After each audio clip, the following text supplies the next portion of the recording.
ನಮಸ್ತೆ.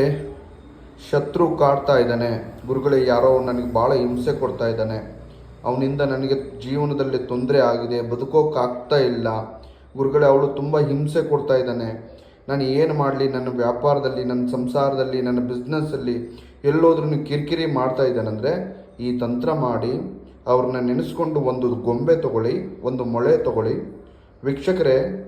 ತಗೊಂಡು ಎಕ್ಕದ ಗಿಡ ಇಲ್ಲ ಅರಳಿ ಮರಕ್ಕೆ ಹೋಗಿ ವೀಕ್ಷಕರೇ, ಒಂದು ಮೊಳೆ ತಗೊಂಡು ಆ ಗೊಂಬೆಯನ್ನು ತಲೆ ಕೆಳಗೆ ಮಾಡಿ, ತಲೆನ ಕೆಳಗಡೆ ಮಾಡಿ ಆ ಮರಕ್ಕೆ ಒಂದು ಮೊಳೆಯನ್ನು ತಗೊಂಡು ಈ ಮಂತ್ರವನ್ನು ಹೇಳ್ತಾ ಓಂ ಕ್ಲೀಂ ಕಾಲಭೈರವ ರುದ್ರಾಯ ಶತ್ರು ವಿಧ್ವಂಸಕಂ ಫಟ್ ಸ್ವಾಹ ಅಂತ ಹೇಳಿ ಆ ಗೊಂಬೆಯನ್ನು ತಲೆ ಕೆಳಗಾಗಿ ಆ ಮೊಳೆಯನ್ನು ತಗೊಂಡು ಹೊಡೆದು ಬಿಡಿ. ಇನ್ನು ಮುಂದೆ ಜೀವನದಲ್ಲೇ ನಿಮ್ಮ ಶತ್ರು ನಿಮ್ಮ ತಂಟೆಗೆ ಬರೋದಿಲ್ಲ. ನಮಸ್ಕಾರ.